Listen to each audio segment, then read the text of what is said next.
Hey folks, today we're going to be looking at how to process a large amount of database records with Laravel without running into memory or locking issues. And that is by chunking the data. In this video, we'll implement Laravel's chunking methods, and we're going to be doing that by creating a simple Laravel command that will update a large amount of records from the users table. But there's a trick. A common pitfall that occurs when updating database records while chunking the results. It is very easy to overlook it, and it has an unpleasant impact on the process of chunking. So make sure to watch the video up until the end to find out how to solve this problem. Let's begin. To save us some time, I've already done the boilerplating behind the scenes, but I'm gonna walk you through the code to understand what we're doing here. Like I said earlier, we are gonna manipulate thousands of database records, so we have to add some data to our local database. To do that, I'm using database seeder to add 10,000 records to the users table. Now let's run the seeder.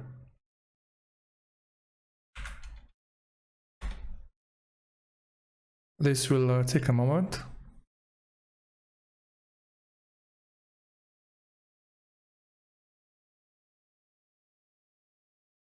Let's inspect the database to make sure the seeder inserted all the records that we need.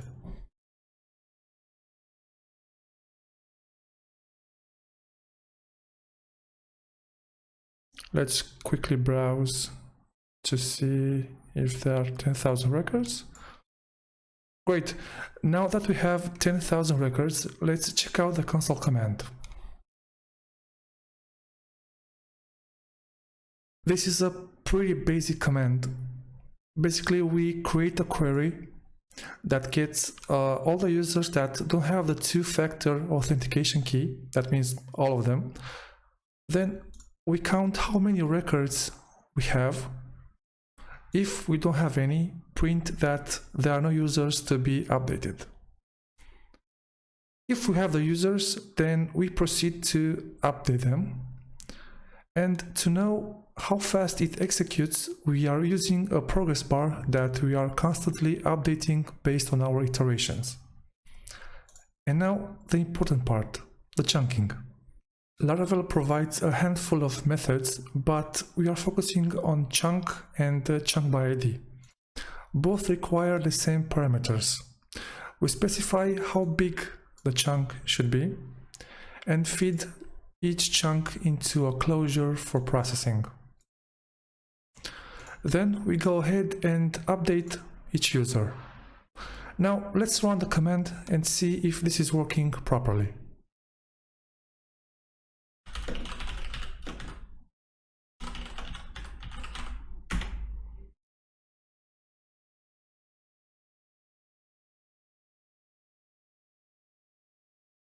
All right, now let's check out the database.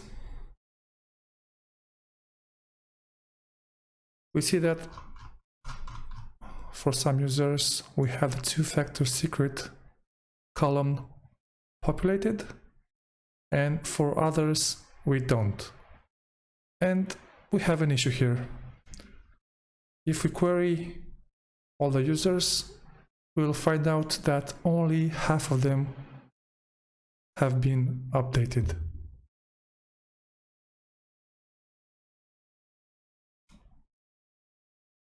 And this is because of how the chunk method behaves when the database records are being updated or deleted while chunking. Let's analyze this a bit to have a better understanding. Let's search under the hood and find out how the query for chunk works. So from what I understand by reading this code, the chunk method is paginating through results. Let's inspect the for-page method to find out more.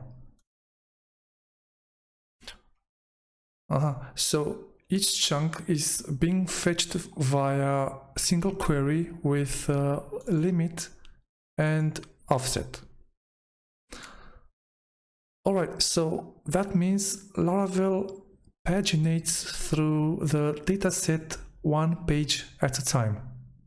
And since we are updating, but we could also be deleting the records in the set, Laravel effectively skips a page of data on each iteration.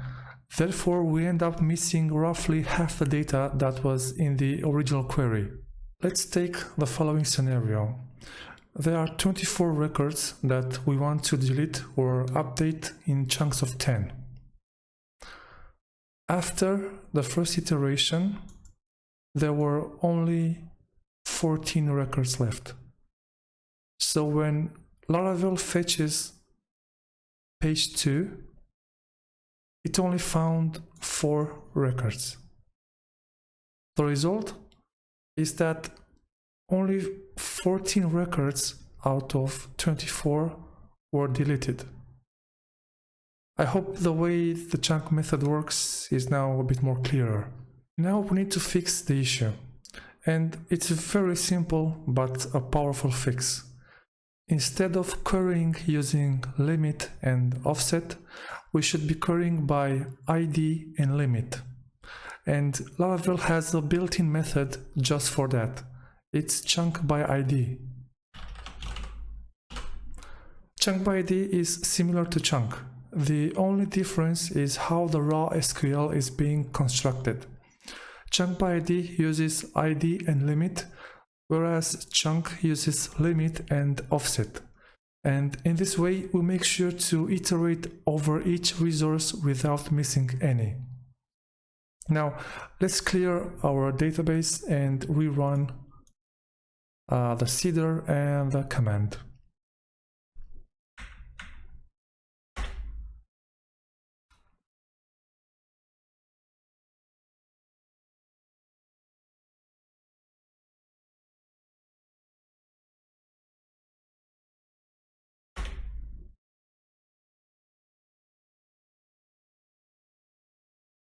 Now, let's see it in action.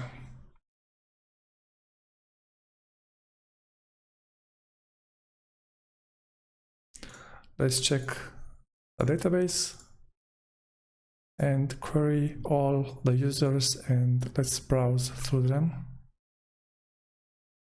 All right, so as you can see, every user has been properly updated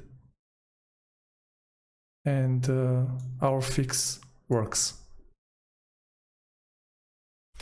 Alright, I hope you now have a better understanding of how chunk and chunk by ID work, and I hope this video helped you in your endeavor to build faster and more reliable apps. If you have any feedback, let me know about it in the comment section below. I was Karol, and I'll see you next time.